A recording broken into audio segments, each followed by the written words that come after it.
প্রিয় দর্শক, আসসালামু আলাইকুম। রন্ধনশৈলীতে আপনাদের স্বাগতম। দর্শক, আজ আমি আপনাদের সাথে শেয়ার করব দুধের শিরায় ভিজানো গোলাপজাম পিঠা। যারা এখনও আমার চ্যানেলটি সাবস্ক্রাইব করেননি, অনুগ্রহ করে সাবস্ক্রাইব করে দিবেন। আর যারা করেছেন তাদের প্রতি কৃতজ্ঞতা। পিঠা তৈরিতে যা যা নিয়েছি: দুধ 2 কাপ, সুজি 1 কাপ, চিনি 300 গ্রাম, তেল 300 গ্রাম, ঘি 2 টেবিল চামচ, ময়দা 6 চা চামচ, এলাচ 4-5টা, দারুচিনি 5-6 টুকরা, ডিম 2টা, লবণ স্বাদ মতন। তাহলে চলুন রান্নার মূল রেসিপিতে। এবার কড়াইয়ে 2 কাপ দুধ দিব। এবার দিয়ে দিব সামান্য লবণ। এবার দুধটা ফুটে ওঠা পর্যন্ত অপেক্ষা করি। দুধ ফুটে উঠেছে, এখন আমি চুলার আঁচটা একটু কমিয়ে দিব। এবার দিয়ে দিব সুজি। সুজিটা আমি সিদ্ধ করে নিব।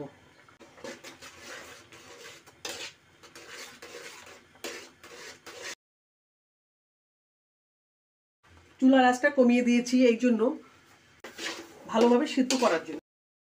এবার এর মধ্যে একটু ময়দা দিয়ে দিব। আমি 6 চা চামচ ময়দা দিয়েছি। খুব সাবধানে ময়দাটা সুজির সাথে মিলাতে হবে। এভাবে আস্তে আস্তে ভালোভাবে মিলিয়ে নিতে হবে ময়দা আর সুজি। সুজিটা সিদ্ধ হয়ে গেছে, আমি এখন চুলাটা অফ করে দিব।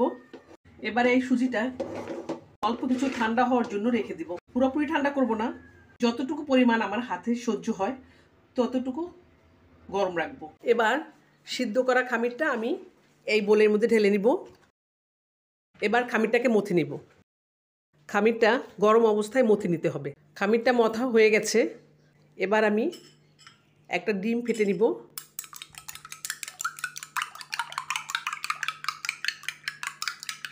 এবার এই ডিমটা দিয়ে আমি খামিরটা মথে নিব।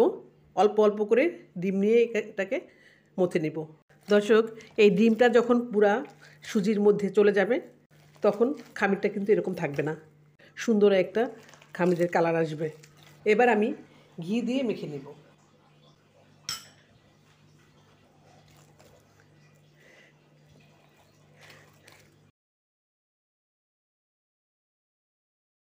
খামিরটা মথা শেষ, এবার আমি পিঠা বানিয়ে নিব।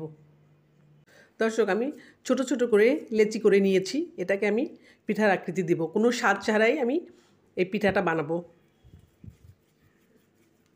এভাবে করে এরকম লম্বা আকৃতি দিয়ে একটু চ্যাপ্টা করে দিলাম।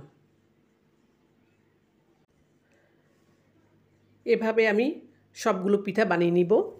দর্শক, সবগুলো পিঠার আকৃতি দেওয়া হয়ে গেছে। এখন এই পিঠাগুলো তেলে ভাজতে হবে। তেলে ভাজার পরে দুধের শিরায় পিঠাগুলো ভেজাবো। তাই এখন আমি দুধের শিরাটা তৈরি করে নিব। শিরা তৈরি করার জন্য আমি আগে ক্যারামেলটা তৈরি করে নিব। এখানে 300 গ্রাম চিনি আছে।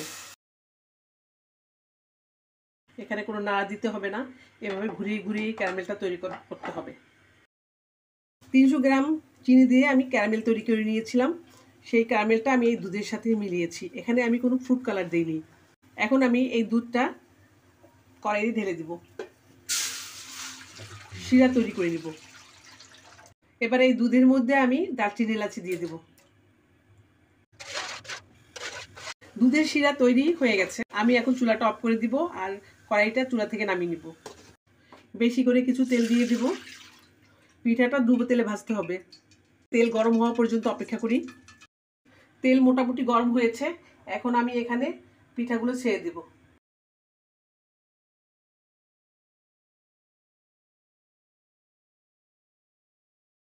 আমি লো আঁচে পিঠাটা ভেজে নিব। এক পাশ হালকা কালার এসেছে, এখন অপর পাশটাও উল্টিয়ে হালকা কালার আনবো। এভাবে উল্টে পাল্টে ভেজে নিব পিঠাগুলো। পিঠাটা নিভু আঁচে করছে, আস্তে আস্তে রং আসতেছে। এর রংটা যখন একটা খয়েরি কালার আসবে, গাঢ় একটা খয়েরি কালার আসবে, তখন আমি পিঠাগুলো তুলে নিব। চুলার আঁচটা আরও কমিয়ে দিব। রং প্রায় চলে আসছে, এখন আমি পিঠাগুলো তুলে নিব।